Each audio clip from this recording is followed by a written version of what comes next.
ก็เล่นบ่เก่งกีตาร์ข่อยก็เล่นบ่เก่งมาโรงคมกะเลสามขวดสวดเอแปงปอง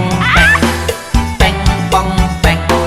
แปงแปงปองแปงแปงปองแปงปองแปงปองแปงแปงแปงปองแปงแปงปองแปงปองแปงปองแปงแต่ว่าก็บ่อายไผใจเขาไปมันมัก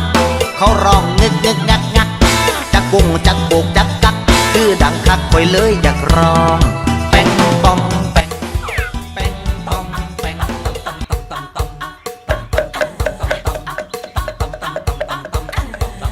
ส้มตำรสแซ่บถึงใจเจ๊ตำจานใหญ่ค่ะไม่ตำจานเล็กตำลาวตำไทยตำสั่งยิ่งให้ตำฝรั่งอันนั้นยิ่งสเปซส้มตำร้านเจ๊คิวยาวแต่รสชาติมันว้าวรอหน่อยเด็กๆได้ชิมแล้วจะติดใจได้ชิมแล้วจะติดใจเพราะมันแซ่บถึงใจระดับมงกุฎเพชร